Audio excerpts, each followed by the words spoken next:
So what's your first opinion? What do you think that what should be the motive behind this summit? I have been part of many AI summits and conferences, but never like this. Where do you see India right now today and in next 5 to 10 years as compared to China? So compared to that, today India is, I think, far behind. But the opportunity for India is tremendous. We are not a leader in any kind of tech sector. So do you see that the AI is the time where India can leapfrog? AI is not a normal technology. So AI can help you leapfrog. Indian IT industry is a big industry. Human edge in AI age. So what do you think that in jobs terms? First, the job losses. Now, let us be very clear that these are real, this will happen. Slightly longer term, next 15 years, 35 to 50% of all jobs will go. AI is not just going to do simple tasks. AI is also going to do creative tasks. Even your job. I could be speaking to an AI reporter in like maybe 5 years. I'm joined by CEO Incedo, Mr. Nitin Seth. Sir, welcome to ETV Bharat. And as you have just walked out from the AI session, a session you have just addressed in the India AI Summit. So what's your first opinion? What do you think that what should be the motive behind this summit and what is there for India? Yeah, first, it was quite an overwhelming feeling. I have been part of many AI summits and conferences, but never like this. So first, I think on the positive side, the scale of the AI summit and the number of thought leaders and industry leaders and educationists who have been brought together is very inspiring. True. But at the same time, it was a little bit like an Indian wedding. It was like a Kumbh Mela without the spiritual bliss. Sure. So thoda, maybe it has ended up being a little bit of quantity over quality maybe. Now your other question, which is that what is the objective of the summit? So I think it is to establish India's leadership position in AI and perhaps also internally, to mobilize both the machinery, the government machinery and the various stakeholders behind AI, put focus on AI, which is the biggest trend of our times. So I think there is both an external motive and an internal motive. So sir, if we position India, where do you see India right now today and in next 5 to 10 years as compared to China, US, those are the very far ahead from the India. Where do you see India and what should be the key focus area where we should work starting from the today? Yeah, if you look at today, I think it is fair to say that both US and China are far ahead. So US led by the big tech players, they are investing trillions of dollars and most of the AI infrastructure they have built. And then China is perhaps in some ways even ahead of the US. They have been very strategic about it. They have been developing AI not just from a private sector or enterprise perspective, but also as a national tool.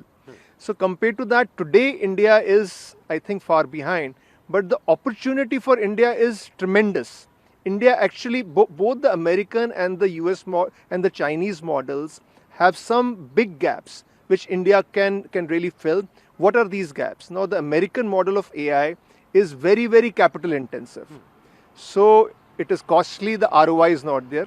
At the same time, it is very, very energy and consumption intensive, and it is not sustainable from a planet perspective. The Chinese model is more efficient, but is not trusted. So for India, there is an opportunity of combining our traditional strength around frugal innovation, jugaad. Now, jugaad could yet be a positive thing. So, frugal innovation and safe and trusted AI, which has been a big slogan for this India AI Summit. If we combine them, I think it could be a huge, huge opportunity for India. So whenever we talk about the India and the technology revolution of India, we are more into the service sector only. We are just filling the gaps.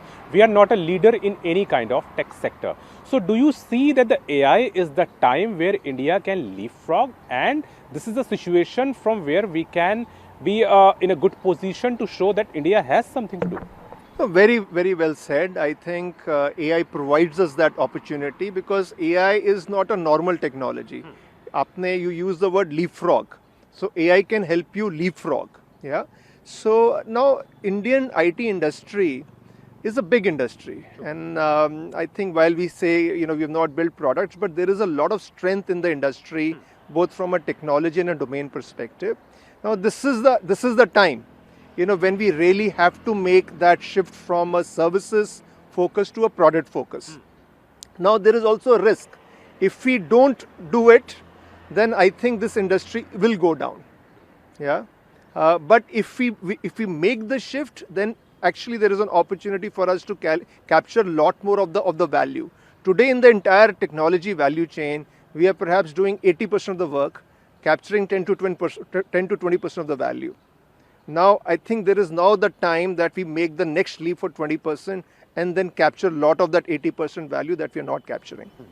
So I was yesterday scrolling Twitter, and I have seen Mr. Jitendra Singh, Minister of Science and Technology, was reading your book,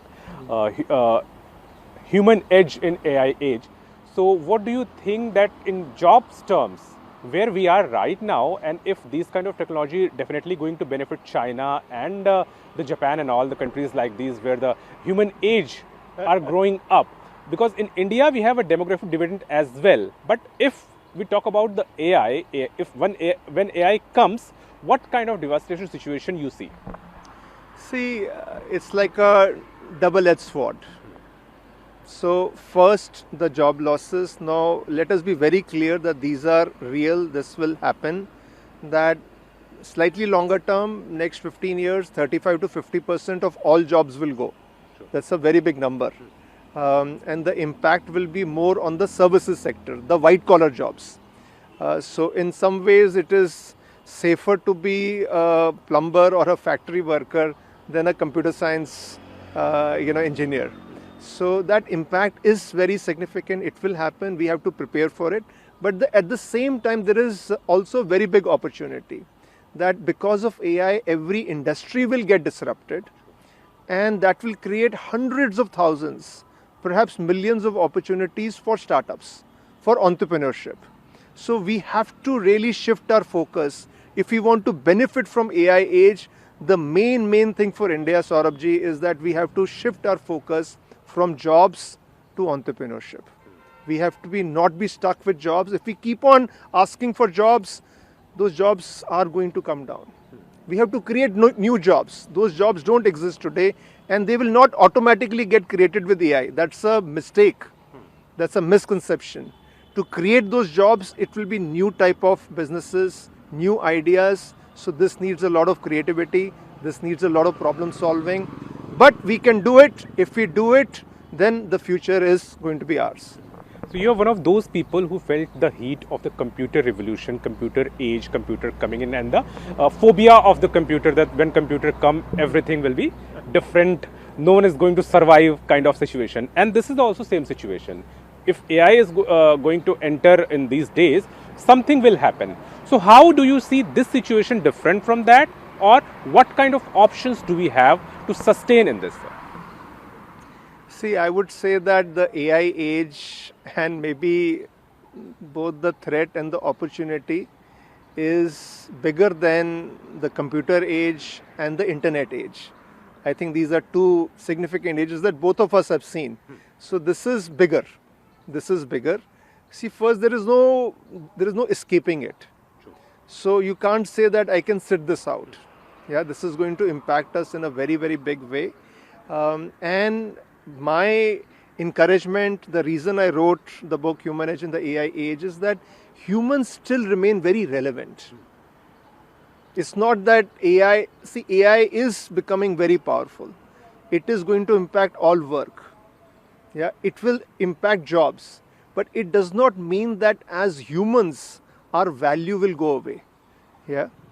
So, but it will have to be played out in a different way. Yeah. Because, all of us are seeking certainty. All of us want to reduce risk in our lives. So it will have to go back to almost like the pioneering instincts of the early man. If you think about the early man, the early man was an adventurer, was a hunter-gatherer, had to save himself, herself, but then also had to do a lot of things to make his life. I'm not saying that we are going to go back to the caves, but the world that has been constructed over the last couple of 100 years is going to change in the next 10, 15 years. True. And we have to be ready for that. And that means going back to that risk taking, going back to that adventurous instinct. So that is one end. The other is that we have to expand our consciousness, because AI is not just going to do simple tasks. AI is also going to do creative tasks. Even your job. Yeah, I could be speaking to a AI reporter in like maybe 5 years. Yeah, so creativity, even emotional empathy, AI is going to be able to do that. So what are humans going to do? We will need a creativity and imagination which is much higher than AI. And that comes by expanding our consciousness. So even 100 years back, our leaders and thinkers like Sri Aurobindo were talking about super consciousness. They were talking about growth of Superman. And that will also be needed, Saurabhji. So it is both. So for us as humans, it is not all doom and gloom. I don't believe in that. I believe that as humans, we have a lot inside ourselves, but we are maybe using only 5-10% of that. It is now, but for AI age, that will not work. We will have to expand our zone by an order of magnitude. That means both going back to the pioneering instincts of the early man, but also expanding our consciousness and like that Superman. So Prime Minister has many times said this, that we have missed many buses, like he talked about the 2G, 3G, 4G, 5G, and in some one of the conferences he categorically said that we should not miss the bus of 6G. And definitely he has the same view on the AI. So given the scenario, given the policies government of India is adopting, do you see this is really going to happen in next few days, or the speed is a bit slow, there are changes needed? What's your view? See, I feel very positive, Saurabhji, that there is the government of India, and I think the Prime Minister have real intent around using AI as a way for India to leapfrog. I think they genuinely do want India to become a leader. But at the same time, I think in terms of our strategy and approach for AI, I think there is a lot more that still needs to be done.